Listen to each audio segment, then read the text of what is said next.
Magtahip ako guys, oh. Pati ng manok yan, yan lang, harap mo dyan.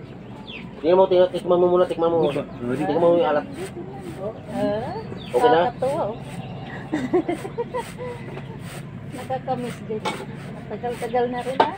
Ilang taon na rin, ngayon ako nakasubok ulit ng ganito. Nagbadyo, nagtahop. Tuwa. Masarap kasi inugaw yan eh. Sampurado ba? May gata, tapos may gatas. Masarap. Halo. Malagkit to, oh, bigas talaga to. Hindi ko malagkit. Tapos bayo ko pa uli, ng panibago. Tapos pagkatapos niyan dalawang bayo, pagsamahin mo ng bayo uli. May halong puti yan. Ibaba mo kasi. Hindi. Kapok yan. Oo, upo ka. Pati pa naman yan. Okay pala to. Okay pala to ganito, no? Basta malaki lang. Gawin mo. Nigo. Nigo to. Bilao. Hindi, ang nigo talaga na maganda, yung sala-sala. Bilao no, sa Tagalog nigo. Oo, yung kawayan ba? Oh. Dagdagan mo pa yan. Ayan guys, oh. Bigas na. Babayuin mo pa yan. Oo.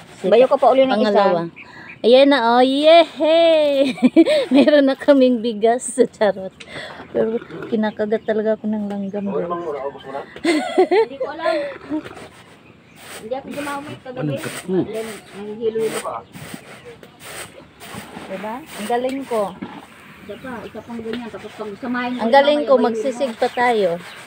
Magaling ako magsisig. Kaso lang mahirap pag ganito eh. Hindi pwede sisig yan. Kaya magulat. Ay, dagdagan mo pa. Kapinga mo na ako. Oo, tapos mamaya pagbayo mo pangalawa, sabay na sila. Nangangati talaga ako guys. Ito na oh. Yung product sa palay. Mano-mano lang yung gawa. Durog. Kulang to sa ano, te? Sa bilad. Bilad. Pwede siguro kasi kinakain ng manok pag... Kasi durog eh. Pag durog yan, kulang sa bilad. Yan no. Pula siya. Pula at puti. Sa pula, sa puti. Wala ka sa puti, pinaghalo na yan. Magkape muna ako kay nag-umpisa na naman siya ng pangalawang salang. Yan Gusto mo nung malagkit, andyan sa isang balde oh. Ayan o. May mga patos. So, magkape muna tayo. Ano yan? Ang kape ka na. Ang tamis ng kape mo. Kahit malaking tasa na siya. Mainit. Matamis. Ayan guys. Kape muna tayo. Happy holidays. 2025. Uy, si mama. Ayan. Thank you. Paalmusalin mo na.